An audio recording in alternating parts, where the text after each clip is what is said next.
So we talked about the Eucharist, which is truly the foundation of our Christian life.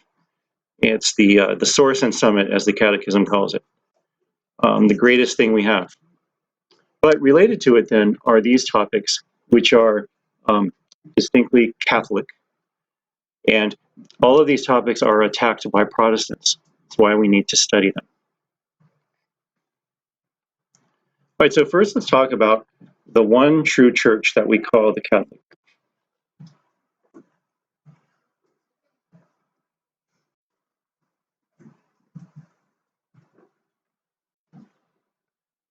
How do we know that Christ founded a church and not some loose association of believers? Oh yeah, believe in me, have eternal life. All right, that sounds good, but how do we know it's a church with buildings and a hierarchy and all that stuff? Well, it all comes down to Matthew 16:18. And you guys have heard this, some of you even mentioned it in the debate. An extremely important verse. And I tell you, Jesus is saying this to Peter, you are Peter, and on this rock I will build my church, and the gates of hell shall not prevail against it. This is the moment of the establishment, the Catholic Church, on the foundation that is St. Peter, our first pope. Now, Protestants will argue about what the rock meant, and I'm going to answer those objections later in the lesson. But for now, let's just get it really clear that Matthew 16:18 is where it really happens. And I tell you, you are Peter, and on this rock I will build my church, and the gates of hell shall not prevail against it. So, so this is where Jesus is indicating that he wants there to be a church. And back then, church meant what we understand it to mean today. It was not only a community of believers, but it was buildings and a hierarchy and an external, visible church. Now, that was for the Pope. By the way, I think I've said this before. When I give you long passages, write where I come from, but don't try to copy down the whole passage. That's not the point here. Notice the pattern, though, and this you can hopefully, some things you should remember. Obviously, if you're in a discussion with a Protestant, you have your notes. You can bring things up or look things up. But some things you should remember. This is one of them. 1618 Pope, 1818 Apostles. 1618 Pope, 1818 Apostles. And don't worry about 1819 and 1518 because this is a memory. 1618 Pope, 1818 Apostles. Why should you memorize that? Because this comes up so often. It's like the first thing your Protestant friend or relative is going to say. So you need to have it ready in your mind. And have your Bible. I told you guys this before, right? When you're out there, summer job, college, whatever, have your Bible on your phone. Do it. It's a must. It's as important as carrying your wallet or your ID with you. Have that Bible on your phone at all times, because you never know when you might need it. Mr. Decker. Are the King James versions of these passages They are the same. And I'm glad you brought that up, because later on we're going to see a couple verses where the King James translation is slightly different, and we'll see why it's different on purpose. Okay, but to answer your question, Justin, in the King James version, it's the same here. They don't change the translation. All right, so let's read the second one. If your brother sins against you, go and tell him his fault between you and him alone. If he listens to you, you have gained your brother. But if he does not listen, take one or two others along with you, that every word may be confirmed by the evidence of 2 or 3 witnesses. If he refuses to listen to them, tell it to the church. If he refuses to listen even to the church, let him be to you as a Gentile and a tax collector. Truly I say to you, whatever you, plural, and I say plural because in the Greek it's plural, to show that he's talking to all the apostles here, and not only to Peter. This is all the apostles. Whatever you bind on earth shall be bound in heaven. Whatever you loose on earth shall be loosed in heaven. He is giving this authority to the 12 apostles. as he tells them this. Now, notice a really important thing here. That is that he actually says, and how do we know what he means by church? Well, if he meant loose association of believers, then he would have said, well, one or two others, and if that doesn't work, how about try 9 or 10? But see, Jesus doesn't say that because Jesus knows that he's establishing an actual church, which will be the authority on these matters when there's disagreement. Okay, does that make sense? 1618 Pope, 1818 Apostles. Let's do it all together now. 1618 Pope, 1818 Apostles. One more time. 1618 Pope, 1818 Apostles. All right. Now, in Matthew 5:14 to 16, this is what Jesus says.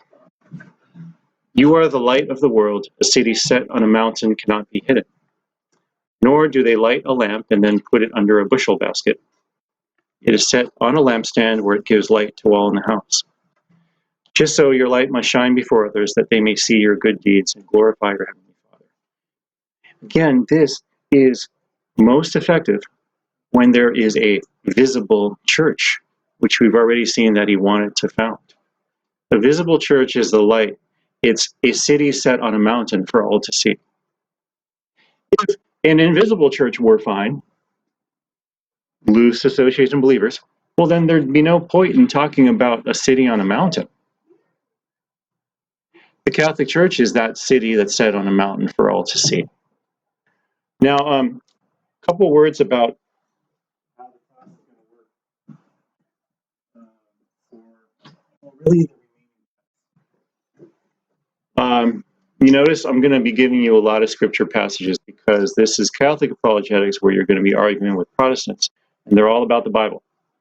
Okay, so every one of the passages I give you, think of it as another weapon in your arsenal. Now, so you don't freak out, right? You might be thinking, well, how are we going to get tested on this? Do I need to memorize all the verses? And the answer is no. I'm not going to ask you to memorize all the verses. In an ideal world, yes, that'd be great. But I have to be realistic as well. You guys have other subjects. And so I'm not going to expect you to memorize all the verses. You definitely need to have your good notes. And on tests, I'll let you bring in what I call a cheat sheet, which is not all your notes, but a little note card where, for example, you have Matt 5:14, 16, and then maybe a little 3-word summary of your own. A 3-word summary, which is meant to jog your memory of the whole passage. But do you see how that's going to help in the test? It's going to help in the test because you don't have to memorize a whole entire passage. Okay, so definitely keep up with your good notes, but know that for tests there will be cheat sheets. Acts 9:31. The church throughout all Judea, Galilee, and Samaria was at peace, was being built up, and walked in the fear of the Lord, and with the consolation of the Holy Spirit, it grew in numbers. There's that key word again, the church, not group, not a bunch of people, the church. Buildings, hierarchy, a city set on a mountain for all to see. This is what the church is. Acts of the Apostles is the story of the early church.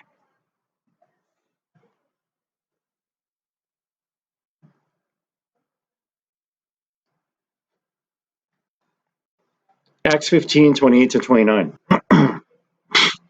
It is the decision of the Holy Spirit and of us not to place on you any burden beyond these necessities, namely to abstain from meat sacrificed to idols, from blood, from meats of strangled animals, and from unlawful marriage. If you keep free of these, you will be doing what is right. Farewell. You guys have heard of this before. You've been going to Mass for years. Can anyone tell me the context of this passage? Why do Peter and the apostles make this announcement? Do you remember the controversy, Mr. Placencia? Wasn't it that some of the Jewish converts wanted all the Gentile converts to follow kosher and all that Mosaic law and that stuff? And they decided there were only a few things they had to do, not everything. That's exactly right, Jose. He just gave a perfect summary of what was going on. And that is that the faithful Jewish people who converted to Christianity still kept all their Jewish ways. But now we had some Greek-speaking Gentiles who were coming in, and so the old school Jewish Christians wanted them to follow the Jewish law. And so they had an entire council. This is the first church council called the Council of Jerusalem, at which it was decided that the new converts would not have to follow all of Jewish law. All they had to do was these things as kind of a minimum. Yes, Johnny? It means just that. In Jewish law, right, you could not eat meat from animals that had been strangled. It was considered an unlawful way to slaughter an animal for food. Now, here's an interesting thing about Johnny's question. For them, it was just the law. It's what Yahweh said. There's actually a good reason not to eat the meat of strangled animals. It's a scientific reason. Does anyone know what it is? Yeah.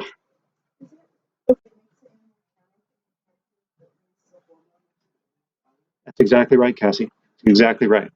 Right? If you torture an animal in any way before killing it and eating it, it's going to affect the meat and could even release toxins into the meat, like Cassie was just saying. All right. So to go back to the context of this passage, Council of Jerusalem, all right? But why am I bringing it up when we're talking about the one true church? For a really key reason. Check this out. And that is really, so it's decision of the Holy Spirit, no surprise there. And of us. Three really important words. And of us. Why was that even necessary? Why not just say, decision of the Holy Spirit? And of us is necessary because it confirms what they're saying. Everyone back then knew that there was a church with apostolic authority given by Jesus himself. The and of us means that we are deciding this, and it's being ratified in heaven because what you bind on earth shall be bound in heaven. What you loose on earth shall be loose in heaven. See, guys, it's not that the Holy Spirit comes down and says, these are the rules. No. Human beings with Christ-given authority decide, these are very prudent rules. We've prayed about them. We've agreed on them. This is it. And heaven ratifies that. Heaven confirms the human decisions, making them into God's law. Because this is the way that Christ established his church. Indulgences. Who is the church to say that this is worth 30 days indulgence and this is 100 days indulgence? Jesus says the church can do that. And when the church establishes prudent rules, bam, it gets ratified. And that's the beauty of it. And this is why Peter says, and of us. If the church didn't matter, these three words would be completely unnecessary. But because the church does matter, these three words are extremely necessary. Okay. You guys kind of get the point, what I'm saying there? Good. All right. Well, thanks for another good class. See you guys tomorrow.